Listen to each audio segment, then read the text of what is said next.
right, so let's see, beginning of March here, and it is kind of springy Marchish weather. We're supposed to have a beautiful weekend this weekend, but so far it rained all morning. It's supposed to clear up this afternoon, and then tomorrow's supposed to be gorgeous. So anyway, can't be cleaning up any of the trees and things we've been working on across the creek here at Jameson Run yet, just based on it's just too wet. It'd just be tearing everything up over there. And that is my neighbor's yard, so I don't want to do that. So it sounds like a perfect day for us to be working on our roadway.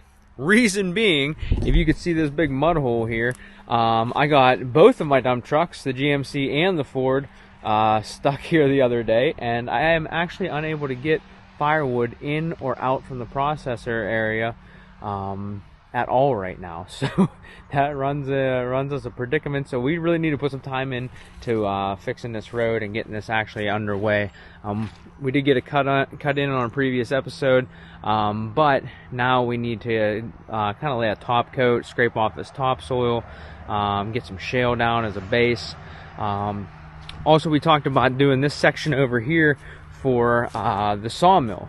As you can see, it is extremely wet here as well. It's always been really wet here. It kind of comes off the yard up top here, and everything runs into here. So what I ideally want to do is want to take this little ditch that we cut in with the excavator last time. I want to take that and put it at the very, very base of the hill. And then I also want to cut a ditch in on the right side of the road, because we have water that comes off the top of the yard there and then down the road, but it's coming into our tracks that we drive in right now. So I want to cut a ditch in there and French drain both of these to that pipe there, drain pipe. So that should help clear some of this up, a lot of this up, and then we're gonna bring in a lot of fill and raise this so we can put in our sawmill. However, to do that, we got 2 beech trees here. Those are going to come down and be firewood for Jameson Run ourselves. And then we got a couple cherry trees. We got 1, 2, 3, 4 cherry trees. Now, ladies and gentlemen, I'm sure you can't really see this. I'm looking into the sky at the moment, but the treetops, whenever you're standing here looking at them, they're actually dead. Just about halfway down. They're starting to get woodpecker holes. All the bark's falling off. They're not growing leaves, and I've been watching this over the last probably 3 years happen. So I know we really can't save them. So because I really don't like to cut green timber, even for construction. I prefer to just leave it stand. Cut it when it's necessary. I like trees, so anyway, these are going to come out. We're going to leave a little, cut them close as we can to the ground. That way I can get the stumps ground out, and then get some fill in here to raise this up. We might end up moving that chicken coop as well. I started putting that in, this would have been last year now in the beginning of winter, but I have it dug 3 foot down with fencing so the raccoons can't get in, but we might end up pulling that up and moving that depending on how much fill we can get. So we'll be using the old Wood Boss, the MS 251. This saw has been amazing, and I've ran, oh man, we're over 50 gallons of fuel through this saw so far, and it has just been fantastic. So can't speak highly enough about that.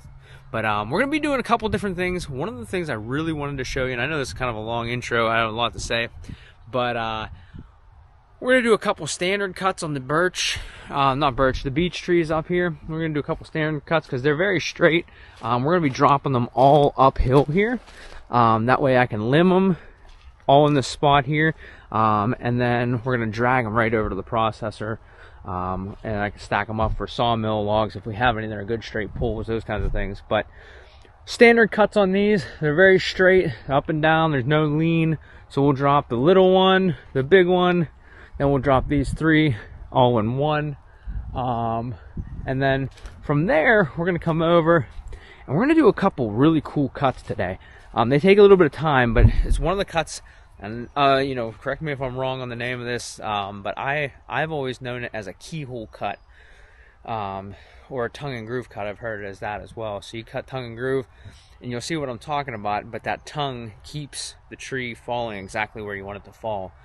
So we're going to utilize that at least twice today, because we have this tree here and it is leaning directly towards our shed. And then this tree here, you can't quite see it, but it's leaning, canting towards the creek. And I don't want it to fall in there. I would prefer to fall up the road here.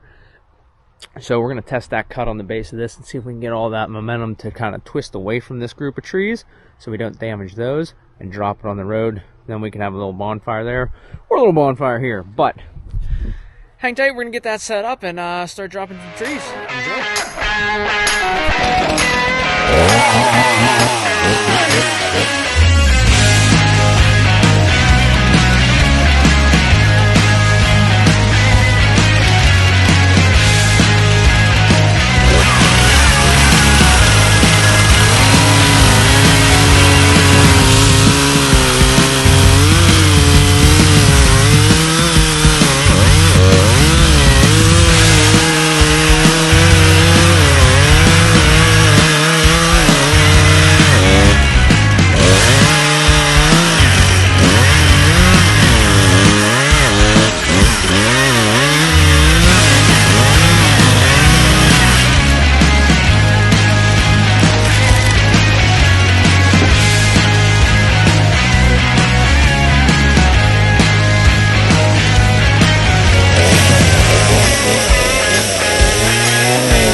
right, so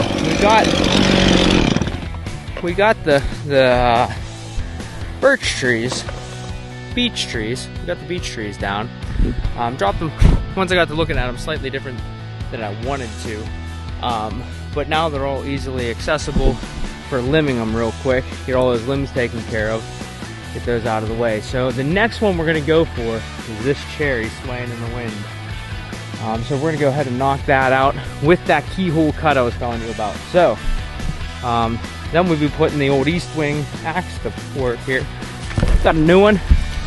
Finally wore my old East Wing axe out. I've had one of these for like 12 years. I've used it for everything, indoors, outdoors, camping, adventure, all of this stuff. I was kind of bummed. Reached out to East Wing and they said that there was moisture damage on the axe and they couldn't replace it. So I'm not sure if they want their axes to be used in I don't know, climate controlled sections, but I'm not sure if they're aware they're used outside. So that does happen, but kind of bummed. I still bought one anyway, but kind of bummed that they didn't honor their lifetime warranty. We'll hang it there for now. And let's go set up for this keyhole cut. You guys are gonna love this. This will be, this is different. So whenever you do a keyhole cut, let me explain it just a little bit. On this side, we want the tree to fall this way. So on this face side, what we're gonna do is we're gonna come from the back side and we're gonna cut across, down, and down. But on the other side, we're gonna cut our normal notch. Normal notch down, straight in. So we have it dropping this way, but then we'll have the tongue and groove or the keyhole to drop it straight where we want it. So if this goes according to plan, as it should with a keyhole cut, it's gonna drop almost on top of our other tree out there. So let's set up for that. Here, cut a little notch out of the bottom there and get our other saw free. Let this bad boy loose.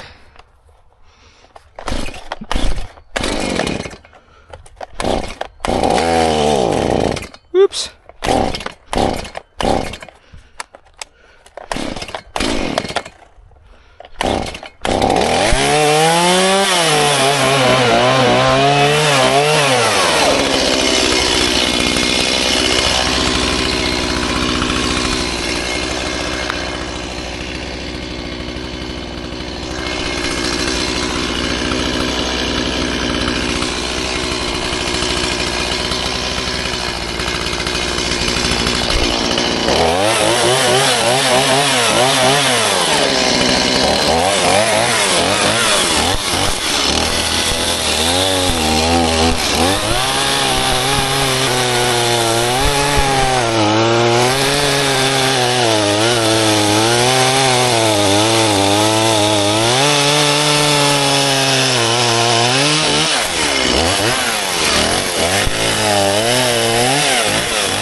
And she's just going for it.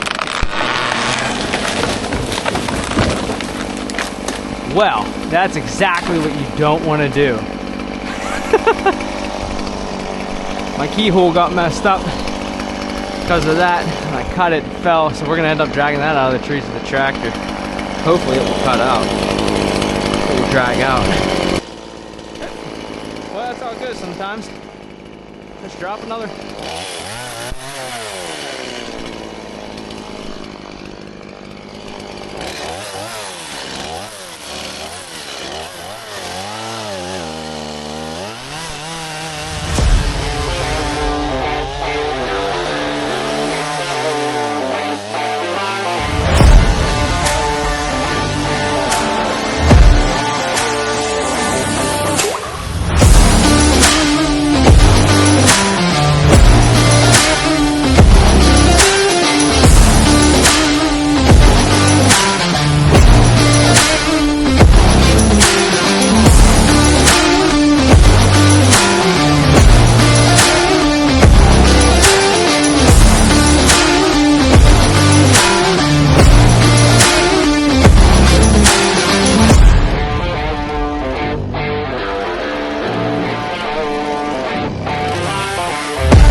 Now we just got to get unstuck from this here. Nothing like being buried up to the axle.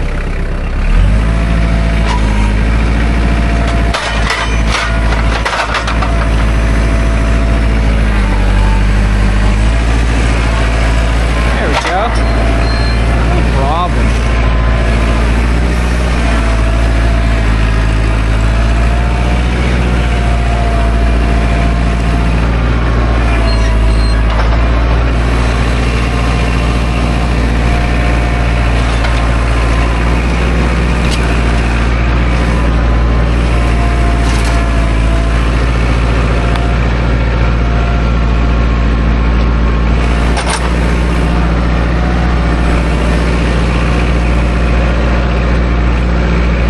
Looks like the first thing we gotta do is start limbing stuff.